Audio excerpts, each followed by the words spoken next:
नमस्कार दोस्तों, स्वागत है आपका हमारे यूट्यूब चैनल में। आज कुछ चर्चा करनी थी आपसे यूपीएसआई एग्ज़ाम डेट के बारे में, जो कि 20 अक्टूबर को होने वाला था। बहुत ही विद्यार्थी अनुमान लगा के बैठे थे, बहुत ही तैयारी जिनकी कंप्लीट हो गई है वो चाहते हैं कि एग्ज़ाम हो जाए। बहुत ही दिनों से वेटिंग कर रहे हैं सब लोग, 5 साल से वैकेंसी अब आई है और पेपर होने में इतना समय लग रहा है। तो अब इस बारे में तो नहीं कहा जा सकता कि बोर्ड कब एग्ज़ाम कराएगा। सब लोग कह तो अब नवंबर में रहे हैं, जैसा कि अभी आपने देखा होगा 2 दिन पहले अमर उजाला पेपर में आया था कि आपका पेपर नवंबर में लास्ट में शुरू होकर नवंबर के लास्ट वीक में और दिसंबर के दूसरे वीक तक ख़त्म होगा जा कर के। तो ऐसा तो डेट मिलती जा रही है, तारीख पे तारीख पे तारीख। तो अब कुछ कह नहीं सकते हैं कि पेपर आपका नवंबर में हो ही जाएगा। लेकिन आप लोग अब जिनके पास पेपर की तैयारी पूरी थी वो लोग भी, और जिनकी तैयारी थोड़ी कम थी तो उनको एक अच्छा मौका मिला है अपने नंबर बढ़ाने का। तो कुछ विद्यार्थी जो हैं इस समय नवंबर में पेपर हो गए तो अपनी तैयारियां छोड़ देंगे।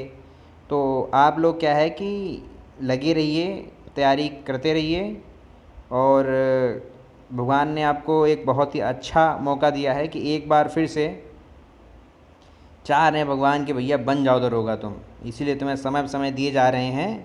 तो आप लोग जुटे रहिए बिल्कुल। नवंबर में पेपर होगा, ऐसा बोला है पेपर में, तो देखते हैं होगा कि नहीं होगा। तैयारी पूरी हो चुकी हैं, लेकिन बहुत सारे पेपर लगे हुए हैं इस टाइम पे, तो पेपर लगता तो नहीं है कि नवंबर में करा पाएंगे। ठीक है, लेकिन फिर भी अब आस लगाए बैठे हैं, तो आस के सहारे सब लोग तैयारी करते रहिए।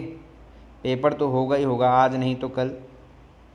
ठीक है, तो जो भी टॉपिक आपके रह गए हैं उनको आप मजबूत करिए। जिस सब्जेक्ट में आपके नंबर कम आ रहे थे उसमें नंबर बढ़ाइए। थोड़ा जीएस का पोर्शन आप बढ़ा लीजिए, प्रीवियस ईयर हल करते रहिए ताकि आपके कुछ नंबर बढ़ जाएं और आप अच्छी मेरिट में आप आ जाएं। क्योंकि वैकेंसी बहुत बड़ी हैं, उम्मीद तो है पूरी की खाली जाएंगी, लेकिन कम खाली जाएंगी लेकिन जाएंगी ज़रूर। क्योंकि यूपीएसआई का पेपर है, इतना हलवा नहीं आता है। आता तो है, बहुत लेंदी पेपर होता है। ऐसा नहीं है कि क्वेश्चन नहीं कर पाएंगे, समय मिल जाए तो कर लेंगे, लेकिन मेन है कि उस समय के अंदर इतने बड़े बड़े क्वेश्चनों को पढ़ना और करना, ये सब चीज़ें बहुत मायने रखती हैं। तो प्रैक्टिस करते रहिए। आप पर डे कम से कम 3 घंटे लगातार बैठ के सेट लगाइए, आपकी स्ट्रेंथ बनेगी। ठीक है, क्वेश्चन कर रहे हैं तो ठीक है, क्वेश्चन तो हो जाते हैं, लेकिन मेन मुद्दा है 2 घंटे बराबर बैठने से कभी कभी सिर दर्द होने लगता है। तो वो स्टेमिना बिल्डअप करिए आप लोग, तो उससे क्या होगा कि स्टेमिना बनेगा आपका 3 घंटे बराबर क्वेश्चन को देखना और पढ़ने का, तो वो भी बहुत फ़ायदेमंद होगा। तो जिनकी तैयारी हो गई है तो वो तब तक के लिए अपना इस पर ध्यान दें, प्रैक्टिस जारी रखें। क्योंकि रीजनिंग में क्वेश्चन तो आते हैं, करने वाले आते हैं, लेकिन लंबे होते हैं, डेटा आंकड़े निर्धारण के होते हैं कि आपको आंकड़े बताने होते हैं, तो बहुत लंबा क्वेश्चन होता है, पढ़ना है, उसको हल करना है। तो ये चीज़ें होती हैं। ठीक है, जीएस और हिंदी में तो आपको मान के चलो 10 मिनट में, आपके 10 से 12 मिनट में हिंदी और 10 से 12 मिनट में ही जीएस, लगभग 25 मिनट में दोनों हो जाएंगे आपके। और उसके बाद आपका जो है 25 मिनट अगर आप इसको दे देते हैं दोनों मिला के, तो आपके 95 मिनट बच जाते हैं। तो उन 95 मिनट में आप हिंदी और आपका मैथ और रीजनिंग के लिए आपको समय मिलेगा।